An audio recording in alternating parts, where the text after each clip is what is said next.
Bismillah, alhamdulillah, wassalatu wassalamu ala Rasulillah wa ala alihi wa sahbihi wa man walah. Ibu-ibu, bapak-bapak, dan adik-adik pengajian KG yang dirahmati Allah, Assalamualaikum warahmatullahi wabarakatuh. Di dalam sebuah hadis, Rasulullah SAW bersabda bahwasanya amal ibadah itu hanya bergantung pada akhirnya. Amal ibadah itu, sesungguhnya amal ibadah itu hanya bergantung pada akhirnya. Di dalam bahasa Arab, inamal amalu bil khawatim. Ya, jadi inama. Makanya ada kata hanya. Ya. Amalu amal bil khawatim pada akhirnya. Ya. Nah, bagaimana kita memahami hadis ini? Insya Allah kita akan mengkajinya dalam konteks kita sekarang ini di akhir bulan Ramadan dan juga pendapat lain atau terjemahan lain atau tafsir lain dari hadis ini mengenai akhir dari hidup kita, ya, ibadah tersebut. Oke, yang pertama mengenai hadis ini dalam konteks bulan Ramadan. Nah, kita harus melihat Ramadan ini sebagaikan suatu pemusatan latihan seperti atlet yang akan maju kepada suatu pertandingan, misalnya Asian Games atau SEA Games, ya, masuk ke pemusatan latihan, misalnya 1 bulan atau berapa bulan. Sama Ramadan juga, kita akan kembali dilepas selama 11 bulan, ya, tetapi selama sebulan ini kita akan dipersiapkan. Bagaimana Allah mempersiapkannya dengan berpuasa ini, ya. Sadar atau tidak sadar, ibu-ibu, bapak-bapak, dan adik-adik penjaga yang dirahmati Allah, di dalam bulan Ramadan ini kita berlatih untuk ikhlas. Ya, kita pernah membahasnya beberapa minggu lalu, kita berlatih untuk ikhlas, sadar atau tidak sadar. Ya. Kemudian sadar atau tidak sadar, di bulan Ramadan ini kita juga berlatih untuk sabar. Ya, berlatih untuk sabar. Ya, tidak hanya yang jelas-jelas batal, misalnya makan, makan anak kecil saja sudah bisa tahan, ya. Tapi kadang-kadang kita juga sabar untuk tidak marah, ya, untuk tidak menggosip, bisa sabar, ya. Kita dilatih untuk ikhlas, untuk sabar, dan juga dalam misalnya setiap minggu kita mengadakan buka puasa bersama, kita berlatih sadar tidak sadar untuk lebih dermawan, menyumbangkan makanan karena kita ingin memberikan buka kepada orang yang berpuasa, yang di mana pahalanya sangat tinggi, ya, sangat besar pahalanya. Kita juga rajin berderma di masjid, ya, sedekah sembunyi-sembunyi, atau kan misalnya sekarang 10 hari ini ada fundraising, kita juga datang, ya, secara terbuka maupun secara sembunyi-sembunyi, ya. Semua ini secara sadar atau tidak sadar kita lakukan, ya, dan semua dalam suatu struktur, ya. Setiap hari kita bangun pagi-pagi sahur, kemudian mungkin juga kita tambah dengan membaca Al-Quran, dengan zikir, ya, dengan tadarus. Kemudian kita diusahakan untuk sholat di masjid, misalnya kalau bukan bulan puasa kita tidak bisa sholat masjid, tapi katakanlah untuk bulan puasa setiap minggu paling tidak kita sholat masjid. Atau bahkan kan setiap hari kita sholat tarawih, atau bahkan sholat tarawih dan juga ada sholat wajib yang ada di masjid juga. Lakukan dengan struktur. Ini penting sekali struktur. Tidak ada orang sukses di dunia ini yang tidak memiliki struktur.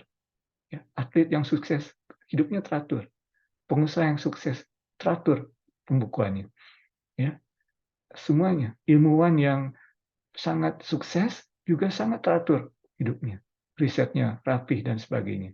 Struktur, kita dilatih untuk hidup dengan struktur di bulan Ramadan ini, ya. Pagi-pagi bangun, padahal kalau bukan bulan Ramadan susah bangun, ya. Kita dilatih itu dengan suatu struktur, dan secara tidak sadar juga sebetulnya kita melakukan ini dengan kepatuhan terhadap Allah. Ya, kepatuhan terhadap Allah, padahal kita misalnya di selain bulan Ramadan kita sering mendengar, atau kan di bulan Ramadan juga kita sering mendengar, ya, kalau kita melihat di luar, bahkan ada orang-orang yang tidak percaya kepada Allah, ya. Kita pun sulit untuk membuktikannya karena mungkin karena kita ilmunya belum cukup atau mereka tidak mau mendengar. Tapi di bulan Ramadan ini kita tinggalkan itu semua dan kita hanya menjawab panggilan Allah untuk berpuasa, untuk meningkatkan ibadah kita. Ya. Kita pertama dengan ketaatan kepada Allah. Ya. Insya Allah ini akan terus berkembang menjadi kecintaan kepada Allah. Ya. Makanya sekarang ini kita di hadis tersebut, kita melihat ya, kita sekarang sudah di akhir bulan Ramadan, paling cuma tinggal 5 hari lagi ya, eee, bagaimana kita bisa memanfaatkannya ya. Karena seperti hadis tadi, tergantung akhirnya ya. Kita juga sekarang bisa melihat bulan Ramadan itu seperti sebuah pertandingan. Babak pertama, oh banyak sekali orang, semangat semua datang. Babak kedua, babak ketiga semifinal tinggal 4 orang, final tinggal 2 orang. Sama seperti itu bulan puasa juga, ya. Nah, kita ingin menjadi orang-orang yang ada di final, ya. Misalnya final Piala Dunia, tinggal 2 kali 11 orang atau dengan cadangan tinggal 2 kali 15 orang, seperti itu ya. Ya, seperti itu. Kita juga ingin menjadi orang-orang yang masuk ke babak final.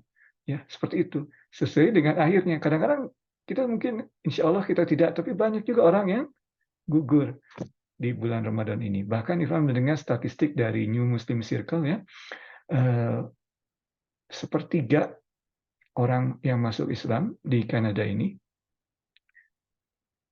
keluar dari Islam setelah masuk Islam, sepertiga. Dan banyak di antara mereka yang keluar di bulan Ramadan. Ya, kembali lagi ke jalan hidup mereka yang sebelumnya. Nah, ini alhamdulillah kita diberikan taufik dan hidayah oleh Allah dan juga istiqomah untuk tetap berada di jalan Allah, bahkan meningkatkan. Dan kita ingin terus meningkatkan di hari-hari terakhir di bulan Ramadan ini sesuai dengan hadis Rasulullah SAW tadi bahwasanya amal ibadah itu hanya bergantung kepada akhirnya. Itu cara melihatnya, ya, atau cara mengkajinya. Nah, tentunya ada juga cara mengkaji lain yang di mana dimensinya diperpanjang. Jadi bukan hanya bulan Ramadan, tapi sepanjang hidup kita. Bahwa amal ibadah kita ini, yang kita lakukan sekarang ini, itu tergantung kepada bagaimana akhir hidup kita, bagaimana kita meninggal. Ada hadis Rasulullah SAW yang lain menyatakan bahwanya ada ini disingkat saja ya, ada orang yang melakukan perbuatan-perbuatan ahli surga, tetapi dia meninggal sebagai ahli neraka. Nauzubillahi min dzalik.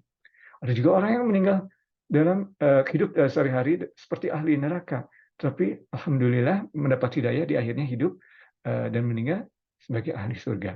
Makanya ini hikmah dari hadis ini itu kita jangan sombong, jangan takabur, jangan mentang-mentang sekarang ini sedang dekat dengan Allah, tapi harus tetap istiqomah karena kita tidak tahu ya di bulan puasa ini sufidati sayatin, setan dibelenggu, tapi di akhir setelah bulan puasa setan muncul lagi, dia mengganggu kita lagi. Nah, itu kita harus hati-hati. Makanya kita dipersiapkan oleh Allah SWT selama sebulan dalam bootcamp ini, dalam pusat pelatihan ini. Kemudian kita 11 bulan berjuang lagi di menjalani hidup kita hidup di dunia. Pasti kita harus melakukan kegiatan-kegiatan yang istilahnya duniawi. Dan itu kadang-kadang kita jatuh, tetapi kita harus kembali, kita tobat, ya. Dan insya Allah apa yang telah kita pelajari, apa yang telah kita latih, bukan saya pelajari, kita latih karena kita praktis di bulan Ramadan ini, dapat kita teruskan di 11 bulan kemudian setelah Ramadan. Ya, insya Allah ibu-ibu, bapak-bapak, dan adik-adik pelajar yang dirahmati Allah, kita dapat membawa atau meneruskan amal ibadah kita yang telah kita lakukan di bulan Ramadan ini di bulan-bulan sembilan Ramadan, insya Allah. Dan semoga amal ibadah puasa kita selama ini juga diterima dan semoga kita dapat meningkatkan amal ibadah puasa kita di akhir bulan Ramadan ini. Wabillahi taufiq wa hidayah. Assalamualaikum warahmatullahi wabarakatuh.